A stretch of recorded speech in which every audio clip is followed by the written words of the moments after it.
The festival begins on Good Friday and culminates when Christians believe Jesus rose from the dead 3 days after being crucified. Itseme Ozekome, AIT News. Still talking Esther. We're now being joined live in the studio by Reverend Udochi Odikanwa, the General Overseer of Restoration City Life Assembly. Welcome to the AIT Thank you News. so much for having me. Yep, you're God bless welcome. you. Aside the message of peace and unity, which we hear every Easter, what is different and unique about this year's Easter? Yeah, thank you very much. If you talk about Easter, you are talking about the foundation of Christianity. And there wouldn't have been Christianity if Jesus had not died. And so we are also talking about the symbolism of this year's Easter. Is very symbolic because we have gotten a season of time where in Nigeria, human life has lost its value. And most of our leaders have become lamentators instead of implementers of so many things that should make sure that the security of the citizens are taken into cognizance, right? Cognizance. And so we are having in some parts of the country where people are being killed. I know the government is doing a lot about this, but I want us to know that this year's Easter is very symbolic because we need to know that Jesus came to provide solution. He came to bring succor. He came to bring peace. He came to bring social cohesion. And he came to make sure that peace, restoration, and love will reign. But coming to this year's Easter, we are seeing things not working that way, more especially within this season of time. But we believe God that these things will come and also pass. And so this year is very symbolic because God is about doing a new thing in this nation, more especially in the angle of security and the rebirth of the nation. Okay, I'm going to ask you the same question I asked the Imam who came in at the end of Ramadan. And I think it's probably further buttresses the point that Binta's trying to put across. Now, year in, year out, we keep hearing calls for peace, security, unity, all these nice adjectives coming from both government and even from you clergymen. It seems that people aren't even listening to your messages either. A lot are listening to them. And when Jesus was on earth, there are people who didn't listen to his messages. Even up to now, there are still people who don't believe in Jesus, despite of him being crucified. He died for every one of us. And still there are people who still believe that he is not their Messiah. So the clergies are preaching, everyone is speaking. And I'm telling you, without the preaching and without the religious body, more especially the Church of God, this nation could have been worse than Somalia.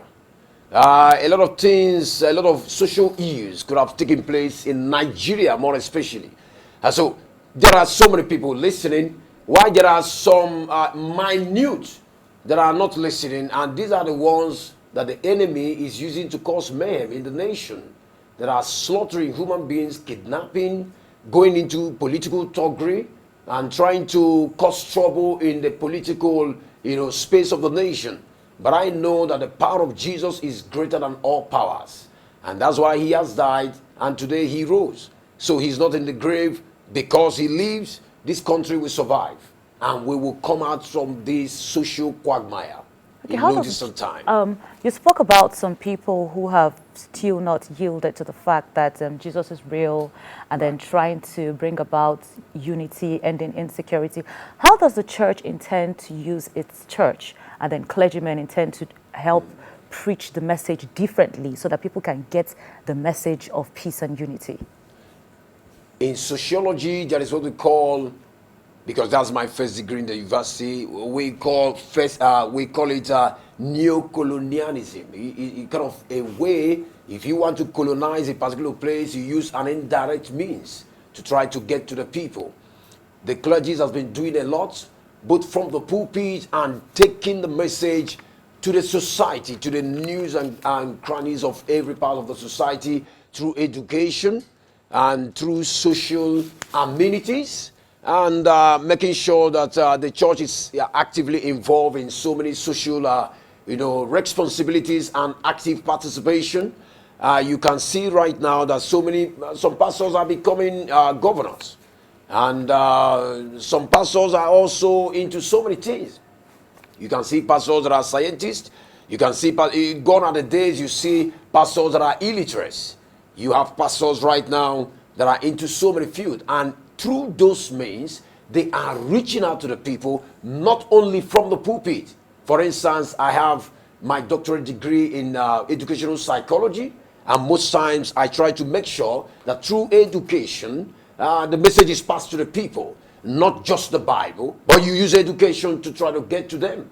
And so these are some of the things we are putting in place. So many churches are doing that, and it's really getting to the nooks and crannies of the society, to the cradle of the society. They are already getting the message, and people are actually changing in this nation. As I said, even during the time of Jesus, he didn't solve every problem, and that was why he left some for us to continue to solve. Problems will never stop until Jesus returns. I will not do it alone. You will not do it alone. No president can even solve the whole problem of the nation. But what we are saying, do your bit. Jesus came and he saw and he conquered. He brought solution. So who is the leader that is bringing solution to this nation today? And I want to tell all the leaders before I hand over to say, you have come. Every dispensation will come and pass. But you must do your bit so that you will be remembered and celebrated like Jesus. I want to thank All you. right. So How did you know you were about to hand over? You really, you're a psychologist. I've just read your facial You read my countenance. countenance. All right. We've been speaking with Reverend Udochi Odikanwa. He's a doctor of theology. If I was tempted, I wasn't sure whether to call you doctor or reverend. Psychology, I was thinking reverend would have been nice since today's Easter. Anyone goes. Anyone goes. Right. All right. Anyway, many thanks for coming on the news, providing you. us with some pretty useful insights. Thank you so much for having me.